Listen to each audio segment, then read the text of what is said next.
Hello hello guys, आप सभी का मैं आर के स्वागत करता हूं आपके अपने ही क्लास रामानुज क्लासेस में। और इसी का नाम बदलकर मैंने अब कर दिया है द आरजे केमिस्ट्री क्लासेस।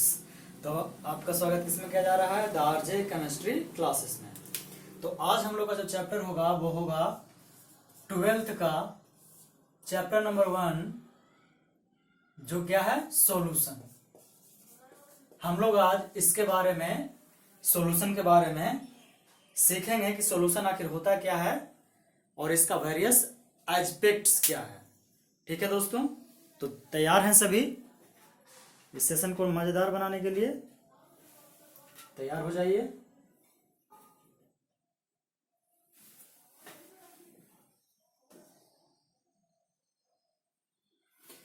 तो सबसे पहले क्वेश्चन ये उठेगा, या उठेगा क्या, उठता ही है कि आखिर ये सॉल्यूशन होता क्या है।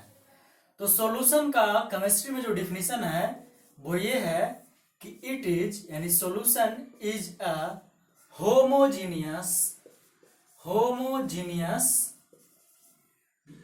मिक्सचर। क्या होता है ये? होमोजीनियस होता है। ठीक है, अब एक क्वेश्चन यहीं से उठ गया, तब उठ गया ना कि ये होमोजीनियस क्या होता है। तो इसका सबसे पहले डिफिनेशन से पहले एक एग्जांपल से समझते हैं। जैसे घर में चीनी पानी सभी लोग पीते हैं, तो चीनी और पानी का क्या करें, हम मिक्सचर बनाते हैं और उस मिक्सचर को बना करके हम किसी को दे दें, तो वो क्या, वो देख करके सिर्फ बता पाएंगे कि ये चीनी का है क्या पानी है, यानी चीनी और पानी का ही मिक्सचर है? नहीं बता पाएंगे। कब तक? जब तक कि टेस्ट ना करें। तो होमोजेनियस मिक्सचर क्या हुआ मित्रों कि एक ऐसा मिक्सचर जिसका कंपोनेंट्स को हम लोग विजिबली नेकेड आई से नहीं देख सके। यानी नेकेड आई से क्या रहेगा? विजिबल नहीं रहेगा। क्या? सॉल्यूशन का कंपोनेंट्स। इसको हम लोग बोलते हैं होमोजेनियस मिक्सचर। तो अब यहीं से एक और उठता है, तो ये तो हो गया होमोजेनियस। तब इसका एक अपोजिट भी कुछ होना है ना। जैसे होमोजेनियस का और भी एग्जांपल लेना है, तो जैसे देखिए कोका कोला, शिकंजी बहुत कुछ पीते हैं, तो आप उसका ऊपर का सिप लीजिए, यानी ऊपर से खोल करके ऊपर का पार्ट पीजिए गिलास में लेकर के, या सबसे लास्ट में पीजिए। आपको जो टेस्ट आना है उस शिकंजी का, वो उस कोका कोला का क्या आना है? सेम ही आना है। यानी कि वो भी क्या है? एक होमोजीनियस मिक्सचर है। तो अब इसका जस्ट अपोजिट क्या होता है? हेट्रोजीनियस। ये सेशन क्लास 9 के लिए भी उतना ही इंपॉर्टेंट है जितना 12th के लिए। तो हेट्रोजीनियस किसको कहते हैं? यानी इसका जस्ट उल्टा, जिसके कंपोनेंट्स को हम लोग क्या कर सकें? नेकेड आई से देख सकें। यानी नेकेड आई से क्या होगा? ये विजिबल होगा। जैसे एग्जांपल में क्या हो गया? वाटर प्लस क्या, कुछ भी पल्सेस। वाटर में दाल मिला दीजिए, आप बता पाइएगा कि कौन सा दाल मिला हुआ है, लेकिन ये जरूर बता पाइएगा कि दाल है। वाटर सबसे अच्छा एग्जांपल, वाटर प्लस सैंड का। क्लियर है ना? एकदम आसान, एकदम इजी वे में आपको हम इतना इजी वे में समझाएंगे कि एक बार अगर आप हकीकत बता रहे हैं, पढ़ लिए, तो दोबारा कभी भूलिएगा नहीं। हम जनरल लाइफ का एग्जांपल लेकर चलते हैं हमेशा। तो ये हो गया हेट्रोजीनियस मिक्सचर। क्लियर है? उम्मीद है सभी को क्लियरली ये समझ में आया होगा। उम्मीद है क्या? मुझे पूरा विश्वास है। चलिए ठीक है, तो अब आते हैं फिर से। ये हो गया क्या? होमोजीनियस मिक्सचर होता है सॉल्यूशन। तो सॉल्यूशन का कुछ प्रॉपर्टी भी होगा, ऑब्वियसली कुछ प्रॉपर्टी होना चाहिए ना, क्योंकि बिना प्रॉपर्टी के तो कुछ संभव होता नहीं है। कुछ ना कुछ क्या है कि प्रॉपर्टी होना ही है।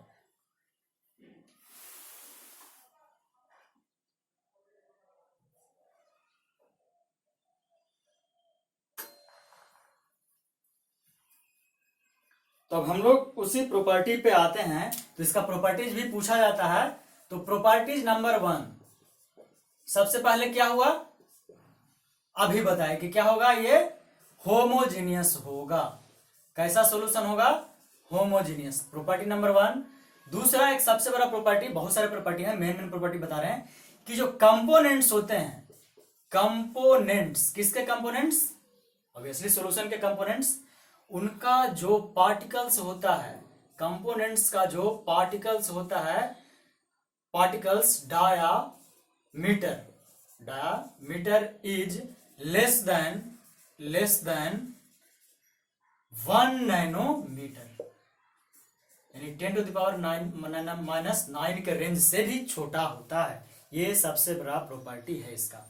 और भी प्रॉपर्टी में आइएगा तब फिल्ट्रेशन सुने हैं ना, we can't separate components of solution by filtration method, यानी फिल्ट्रेशन मेथड से इसके कंपोनेंट को हम क्या कर सकते हैं, अलग नहीं कर सकते हैं। समझ में आया? ये पॉइंट को उतार लीजिए। ये मेन क्या है, आपके प्रॉपर्टीज हैं। बहुत सारे प्रॉपर्टी हैं, लेकिन ये सारे क्या हैं, आपके मेन प्रॉपर्टी हैं। किसी को दिक्कत हो तो बोल सकते हैं।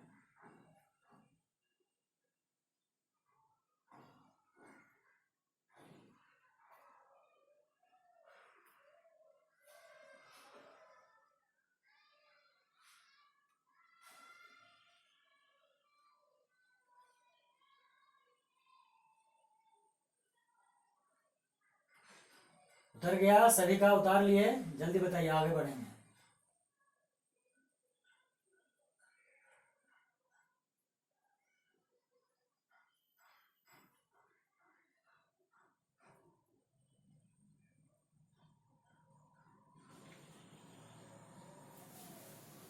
तो अगर आपको एग्जैक्ट डिफिनीशन लिखना हो इसका सोल्यूशन का, तो वो भी लिख देते हैं। उतार लिए होंगे उम्मीद करते हैं, तो स्क्रीनशॉट ले लीजिएगा पीछे जाकर। इसका एग्जैक्ट जो डिफिनीशन है वो आपको हम बता देते हैं कि solution is a special type of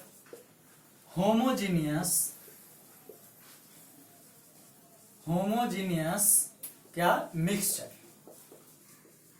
of 2 और मोर, क्या होगा, कंपोनेंट्स बोल सकते हैं, सब्सटेंसेस बोल सकते हैं, मैटर बोल सकते हैं, जो भी बोल सकते हैं।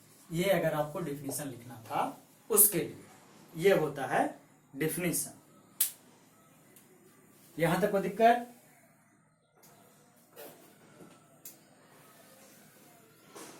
ठीक है, सुधारिए, आगे बढ़ते हैं।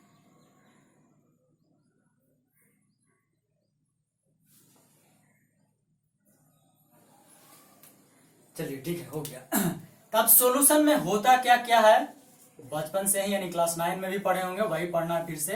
एक होता है सॉल्यूट और दूसरा क्या होता है, सोलवेंट। सोल्यूट और सॉल्वेंट, इसको इस तरह के तरीके से भी बता सकते हैं। तो सोल्यूट, हमेशा ध्यान रखिएगा, सोल्यूट किसको कहते हैं, जो मिलता है, यानी क्या करते हैं, जिसको हम लोग मिलाते हैं। जैसे भी शुगर को यानी चीनी को हम लोग किसमें मिलाते हैं, वाटर में। तो यहाँ पे ये शुगर क्या है, मिलाते हैं किसमें, वाटर में। तो जिसको मिलाते हैं उसको क्या बोलते हैं, सोल्यूट। और ये हमेशा क्या होता है, लेस देन सोलवेंट। ये हमेशा क्या होता है, सोलवेंट से कम होता है। और एक सोलवेंट क्या हो गया फिर, जिसमें मिलाते हैं जैसे वाटर। और ये क्या होगा, मोर देन सोल्यूट। अगर आपसे डिफिनीशन पूछता है तो डिफिनीशन क्या दे सकते हैं, बोल रहे हैं, सुनिएगा आराम से। Solute is a part of solution which is being mixed in solvent, यानी जिसको हम लोग सॉल्वेंट में मिलाते हैं। और सॉल्वेंट क्या हो गया, a part of solution in which anything is mixed, जिसमें क्या, कोई भी चीज मिलाई जाती है, उसको बोलते हैं हम लोग सॉल्वेंट। क्लियर है? ये शॉर्ट नोट लिख करके जरा बताइएगा।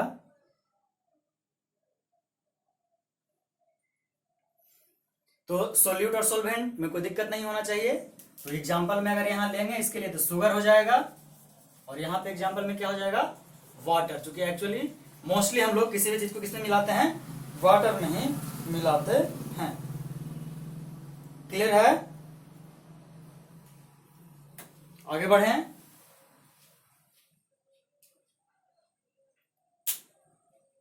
ठीक है, तो हम लोग आगे बढ़ते हैं। ये हो गया सोल्यूट सॉल्वेंट। प्रॉपर्टीज भी बता दिया आपको। अब आते हैं जो हम लोग को एक्चुअल डिस्कशन में इसका है क्लास 12th में, कंसंट्रेशन। क्या? कंसंट्रेशन। क्या आखिर कंसंट्रेशन कौन सा चिड़िया का नाम है, यानी ये इसको डिफाइन कैसे हम लोग कर सकते हैं? कोई बता सकता है? किसी को कोई आइडिया है?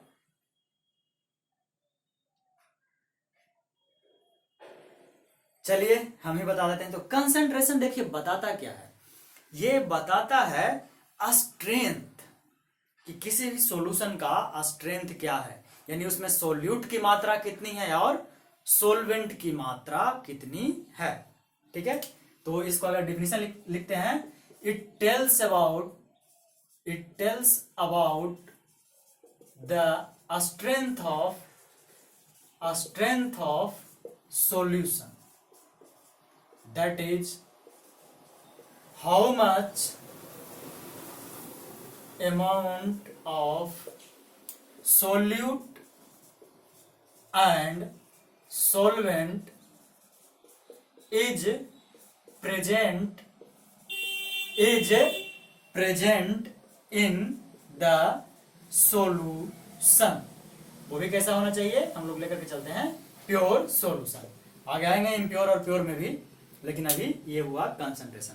तो हम लोग को वेरियस क्या पढ़ना है, कंसंट्रेशन टर्म्स पढ़ना है। यहां तक कोई दिक्कत? हम लोग को वेरियस क्या पढ़ना है, कंसंट्रेशन टर्म्स पढ़ना है।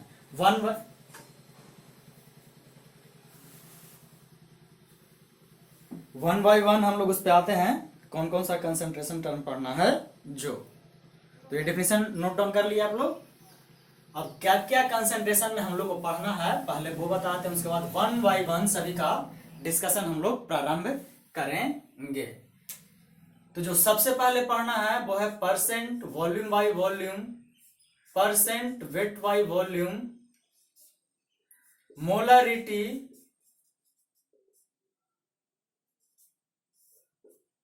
नॉर्मालिटी, डायरेक्टली नॉर्मेलिटी पढ़ते हैं, मोलालिटी, डायरेक्टली मोलिटी पढ़ते हैं।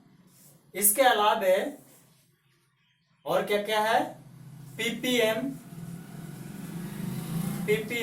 मोल फ्रैक्शन, ये सारे इंपॉर्टेंट हैं जिसका डिस्कशन हम लोग करेंगे।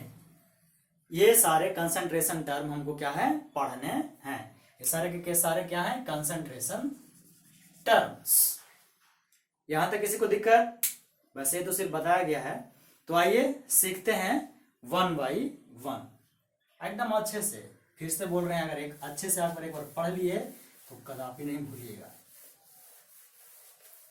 इसी में कुछ में क्या बोला गया है कि टेम्परेचर डिपेंडेंट है और टेम्परेचर इंडिपेंडेंट। जैसे कि वॉल्यूम से जितना भी रिलेटेड रहेगा वो टेम्परेचर डिपेंडेंट रहेगा और वेट से वो टेम्परेचर इंडिपेंडेंट। तो सबसे पहले आते हैं percent volume by volume, percent volume by volume. तो इसका एकदम छोटा सा डिफिनेशन है कि volume of solute in millilitre, volume of solute in millilitre divided by volume of solution in millilitre. यानी इसको सिंपली डिफाइन करते हैं किस तरीके से, बताइए क्या बोले अभी। वॉल्यूम ऑफ सॉल्यूट, यहां ध्यान ये रखना है कि मिलीलीटर में होना चाहिए, divided by volume of solution, ये भी किस में होना चाहिए, मिलीलीटर में होना चाहिए। बस इतना छोटा सा क्या है इसका आपको डेफिनेशन है। क्लियर है? ये आया समझ में? क्लियर है? तो इसी को जैसे कि एक एग्जांपल के थ्रू समझिए। एक एग्जांपल के थ्रू जैसे दिया हुआ है, व्हाट डज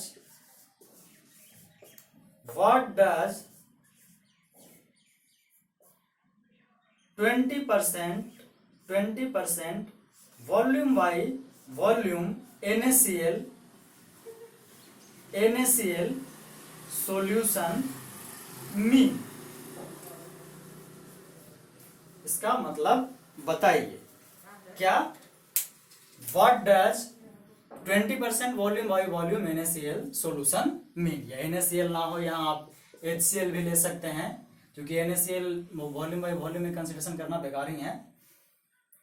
क्या मतलब हो सकता है इसका, इस तरह के क्वेश्चन 1 नंबर में पूछ चुका है। तो क्या मतलब हो सकता है इसका, 20% वॉल्यूम बाई वॉल्यूम, यानी कि 20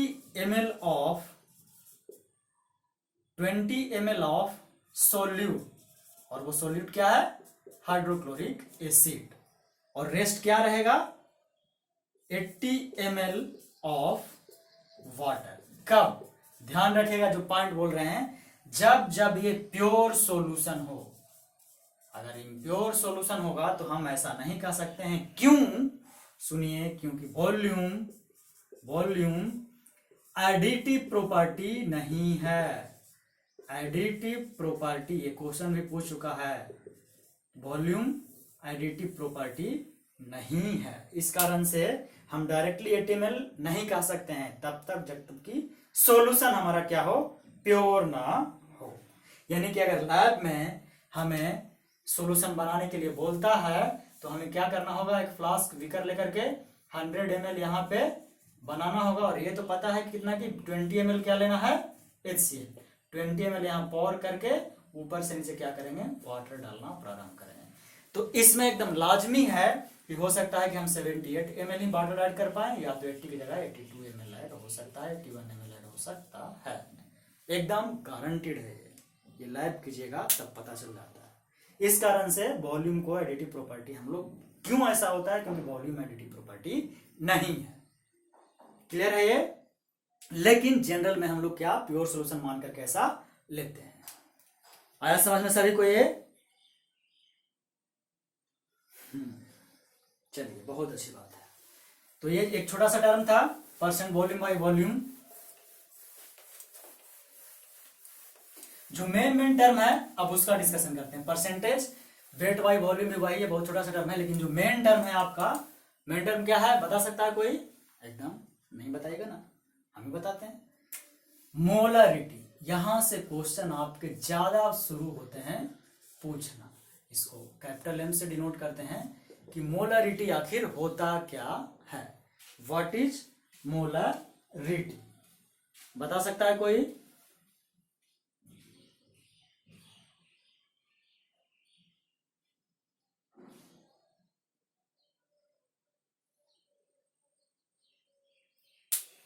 ठीक है, सुनिए, मोलरिटी को अगर डिफाइन करने बोले तो इसका सिंपल डिफिनेशन है नंबर ऑफ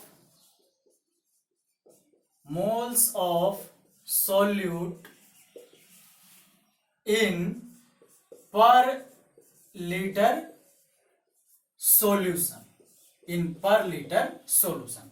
बस इतना छोटा सा इसका क्या है, डिफिनेशन है। इसको समझिएगा, ये बहुत ही, इससे बहुत सारा क्वेश्चन भी बनता है और आराम से आप बना सकते हैं एक बार सीख गए तब। जरा थोड़ा सा इंक डाल रहे हैं, 30 सेकंड रुकिए जरा, 1 मिनट, इंक मेरा थोड़ा कम गया।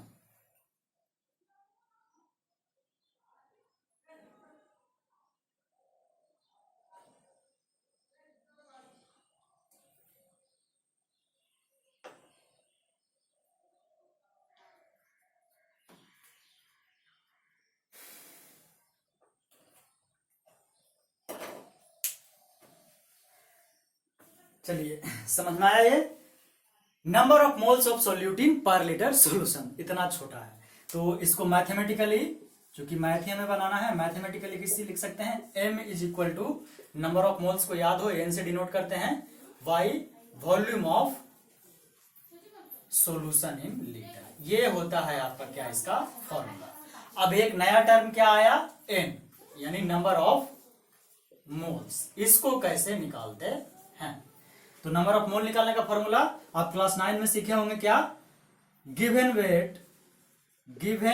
Weight of solute divided by molar mass, divided by क्या, मोलर मास। तो गिवन वेट को W से और मोलर मास को M0 से डिनोट करते हैं। तो इसी को पुट कीजिए वहां, तो क्या आएगा, M is equal to m की जगह W/m0 इंटू VL। ये हुआ आपका फाइनल क्या, फाइनल क्या एक्सप्रेशन। यहां तक किसी को दिक्कत है? फिर से बोल रहे हैं, पढ़िएगा तो इतने अच्छे से पढ़ाएंगे ना जनरल लाइफ से कि आप भूल ही नहीं सकते हैं, ये गारंटी है मेरी।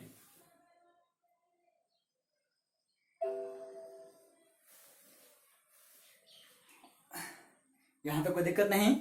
आते हैं अब इसको समझाने के लिए। हमेशा हम कहते हैं कि समझिए तो रियल लाइफ से समझिए, नहीं रियल लाइफ कहने का मतलब क्या है, कोई ना कोई एक एग्जाम्पल होना चाहिए। तो इसको आप उम्मीद करते हैं उतार लिए होंगे, और नहीं उतारे हैं तो फिर से डिस्कशन हो ही जाएगा, उसका स्क्रीनशॉट पीछे ले जाकर के भी ले सकते हैं।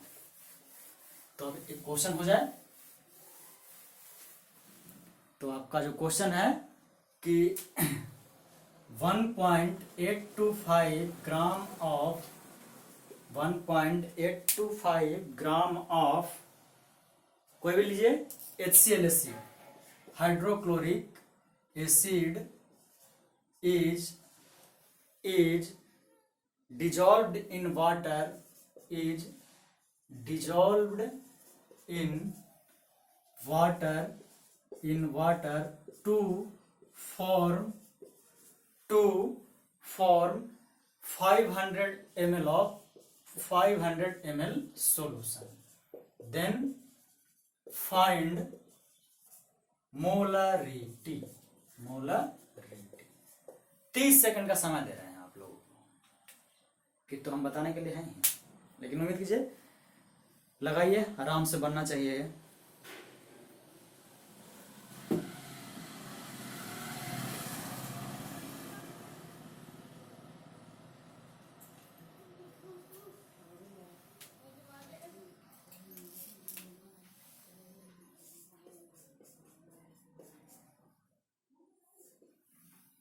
फिर से क्वेश्चन पढ़ दे रहे हैं। 1.825 ग्राम, जो हिंदी मीडियम में भी वो भी सुनेगा, 1.825 ग्राम किसका, HCl का, हाइड्रोक्लोरिक एसिड को मिलाया गया है 500 ml सॉल्यूशन बनाने के लिए। तो मोलरिटी बताइए, और हिंदी में इसी को बोलते हैं मोलरता। 20 सेकंड पार हो गया, 10 सेकंड आपके पास और बचा है।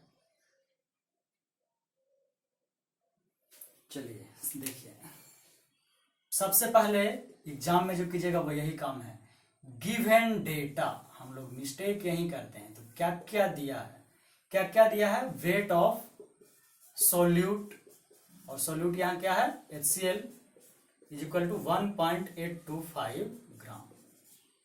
इसके बाद दिया है वॉल्यूम ऑफ सॉल्यूशन, कितना दिया है, 500 ml।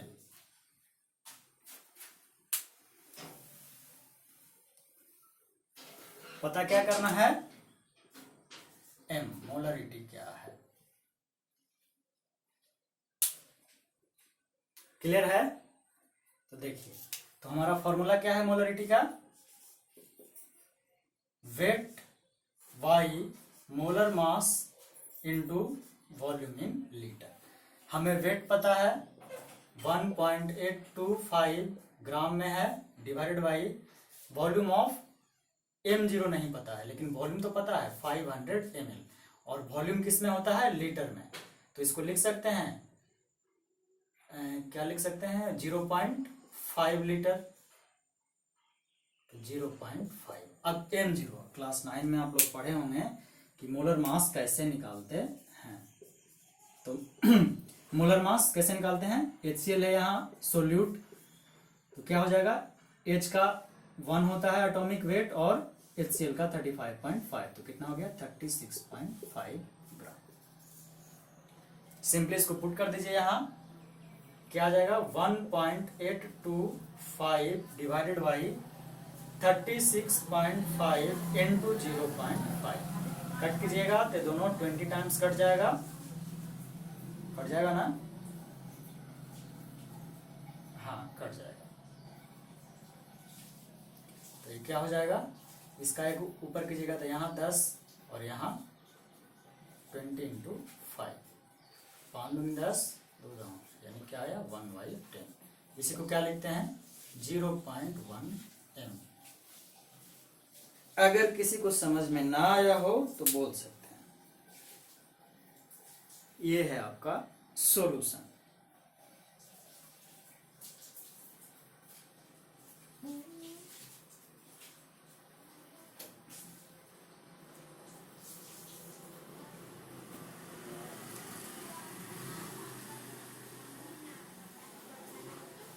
उम्मीद करते हैं सबको समझ में आ गया होगा। इसको उतार लीजिए, 1 मिनट का टाइम है।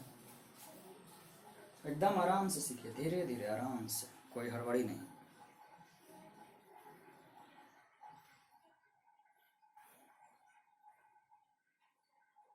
नहीं तो समय बर्बाद नहीं करते हैं, आगे बढ़ते हैं।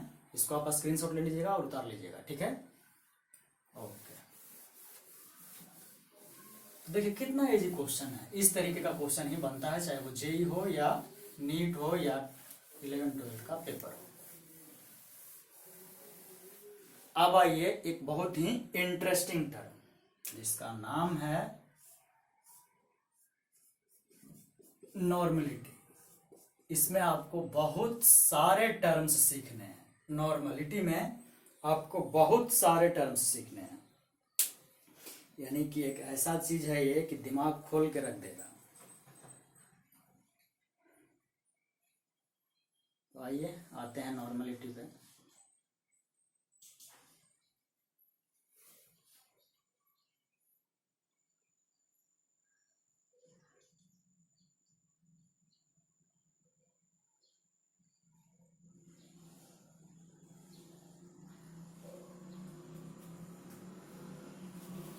तो इसको कैसे डिफाइन किया गया है तो सुनिएगा।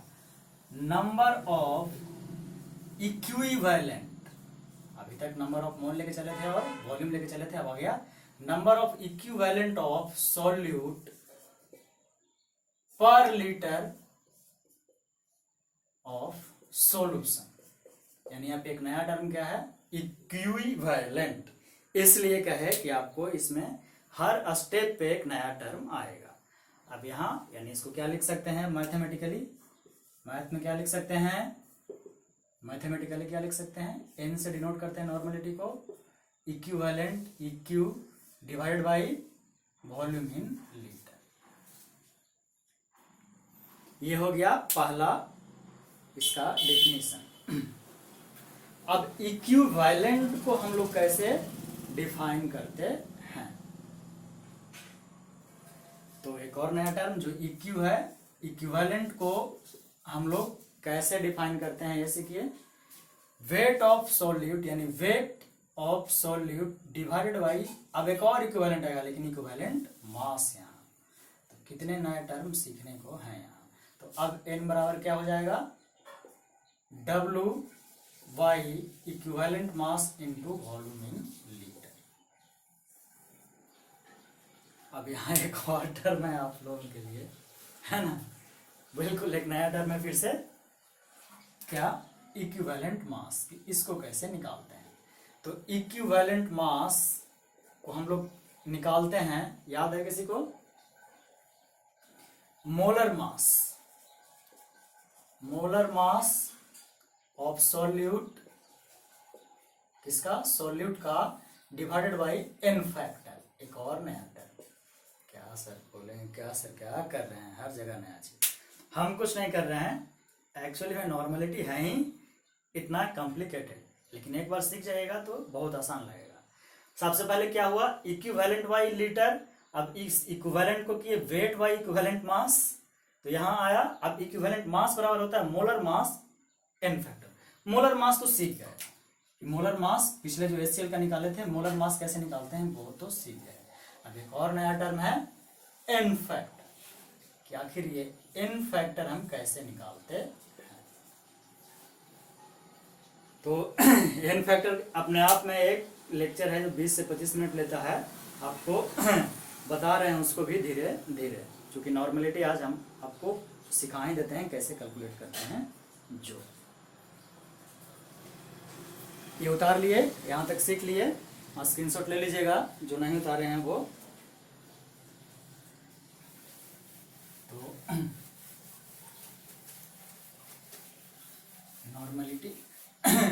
एन फैक्टर कैसे निकालेंगे वो सीखिए।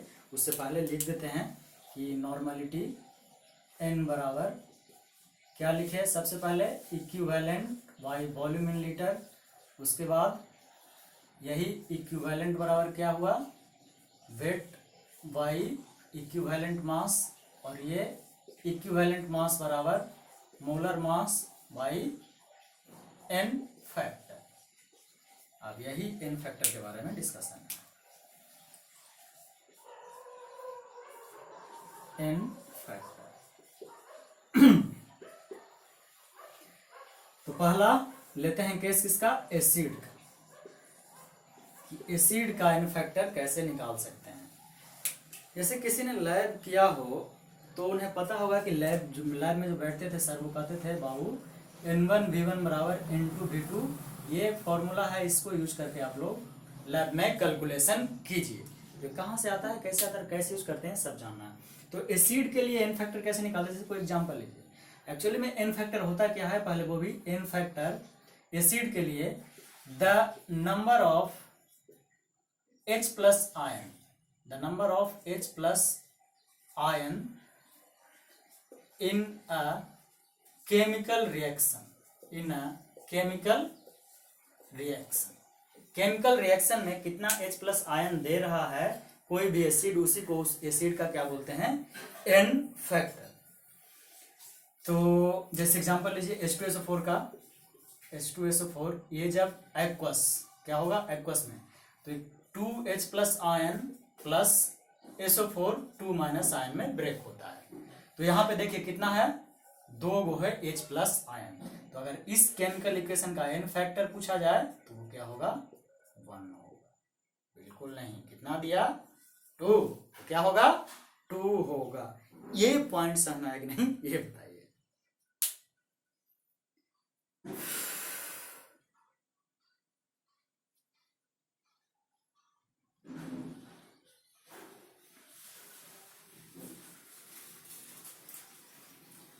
चलिए सभी को समझ में आया। अब एक और एग्जांपल हो जाए, HCl, जिसको क्या बोलते हैं, हाइड्रोक्लोरिक एसिड। ये एक्वस फॉर्म में अगर डालते हैं इसको तो H प्लस और प्लस Cl माइनस में ब्रेक होगा, तो यहाँ पे एन फैक्टर क्या होगा, 1।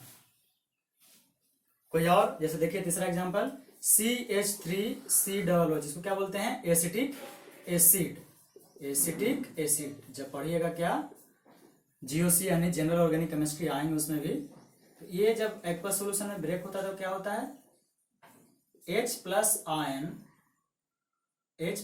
प्लस, याद है, H प्लस आयन प्लस क्या होता है, CH2COO माइनस आयन में ब्रेक होता है ये।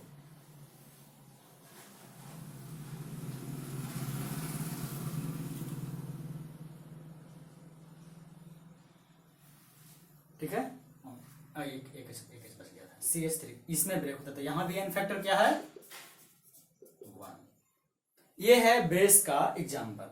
सबको क्लियर है यहां तक, बताइए। बहुत आसान है, सीखिए, आराम से सीख जाइएगा। चलिए, तो ये हो गया एसिड का केस, एन फैक्टर निकालने का। अब आते हैं एसिड के अलावे बेस, बहुत चीज है, पढ़े क्लास 8 9 में ही, 8 से ही एसिड बेस पढ़ना था। तो एन फैक्टर का दूसरा, एन फैक्टर का दूसरा किसके लिए, बेस के लिए। कोई बेस बताइए। हाँ, जैसे पोटेशियम हाइड्रोक्साइड, ये जब एक्वस में ब्रेक होगा तब K प्लस और OH माइनस। तो अगर यहाँ बेस के लिए डिफाइन करने बोलेगा तो क्या, कि एक्वस सॉल्यूशन में क्या दे बेस, OH माइनस आयन, जिसको हाइड्रोक्सी आयन भी बोलते हैं, हाइड्रोक्सी आयन। यहां पे एन फैक्टर क्या हो जाएगा, 1। कोई और एग्जांपल, सोडियम हाइड्रोक्साइड, ये भी क्या ब्रेक होता था, देता है Na plus plus OH minus ion. यहां भी एन फैक्टर क्या हो जाएगा, 1। तो यहां पे एक और डिफिनीशन है, वो भी सुन लीजिए। चलिए इसी को रहने दीजिए।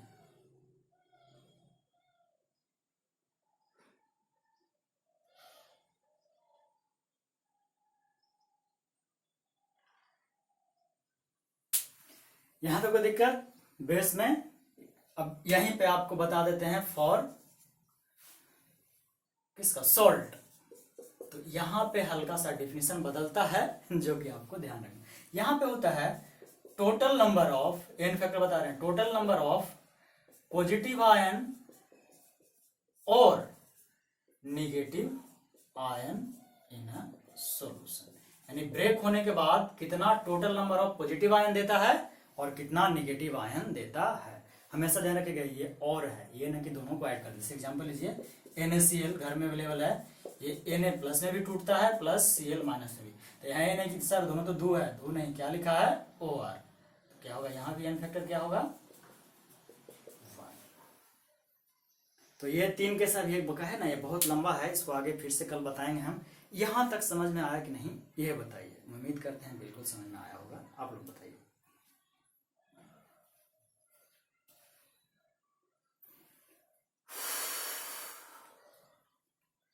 चलिए तो आज यहीं द एंड करते हैं,